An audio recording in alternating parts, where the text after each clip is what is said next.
people around Will Smith all you want to. Black folks have loved and revered this man for decades. I sent you this video, and I haven't seen it yet. I want to bring it up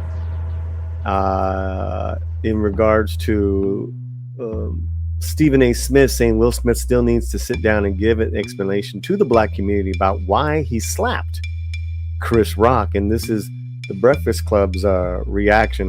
Let's check this out. I'm saying that while I watch him and Martin Lawrence promoting this movie, he has to sit down and talk. Before we go on, what did you think of that? I mean, I kind of agree with him. Like, I do think Will Smith has to do some damage control. Chris Rock's last special, he spent a good amount of time basically ripping into Will Smith over like what he did. A lot of Chris Rock's like comic friends, you know, stand-up comedians like Dave Chappelle, stuff like that. They lost a lot of respect for Will Smith for what he did. I think that there's basically there's still this feeling in the industry, maybe not so much in the public, but in the industry, that Will Smith hasn't actually atoned for that kind of action that he took. What's really interesting to me, though, is so this guy that they're talking about, Stephen A. Smith. A little bit later in the video, you have Charlemagne the God, who's kind of like the main DJ of the Breakfast Club, which is the clip that you're playing. So he comes out and he basically says that the black community is not all like a monolith. You know, like they have different ideas and different like different beliefs, stuff like that. They don't all walk in lockstep. They don't all think alike. And Shocker. I found it ironic coming from him because like he was the one interviewing Joe Biden, where Joe Biden said, "If you don't vote for me, you ain't black." Right. And it's kind of like, well, when it comes to politics, like everyone believes that the black community thinks the same, believes the same, all this other stuff.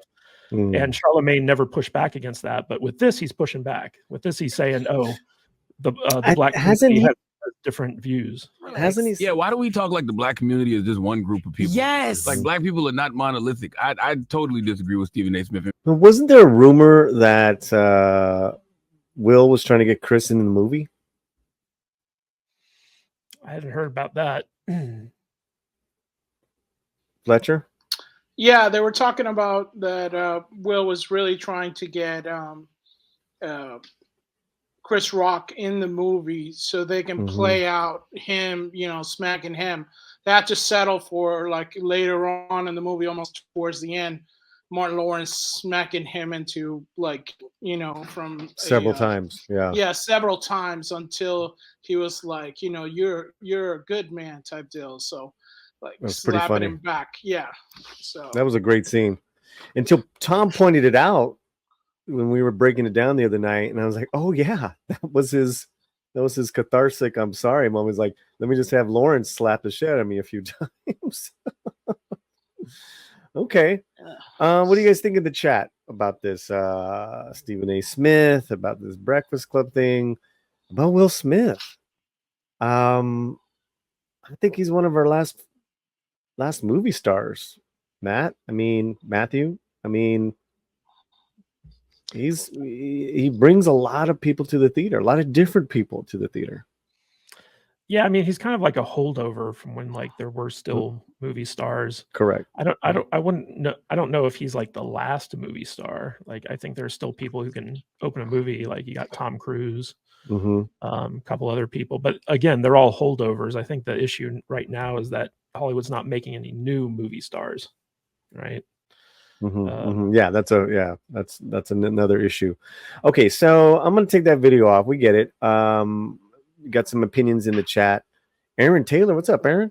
How you doing? Stephen A. and Charlemagne, two pillars of intellectual prowess. I think that's sarcasm.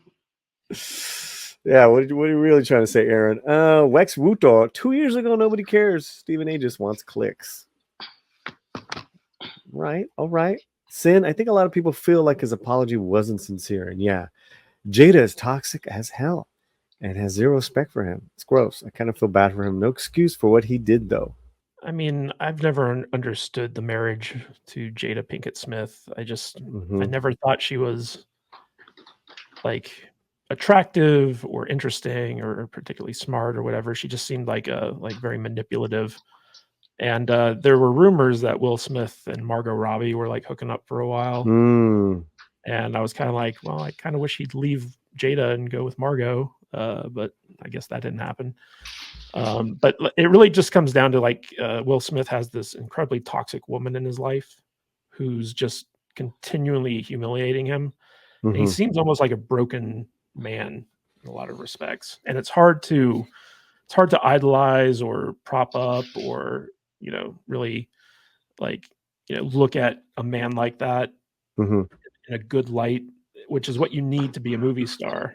So it's complicated, but me personally, I think there's still like a good portion of the audience out there that just they're over Will Smith, and he's got to work really hard to get them back in his corner.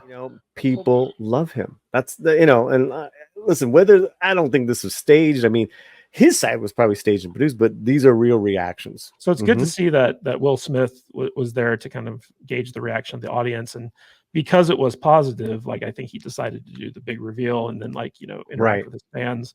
If it had been something where like the movie didn't have a good reaction from the audience, I doubt that he would have done the big reveal thing.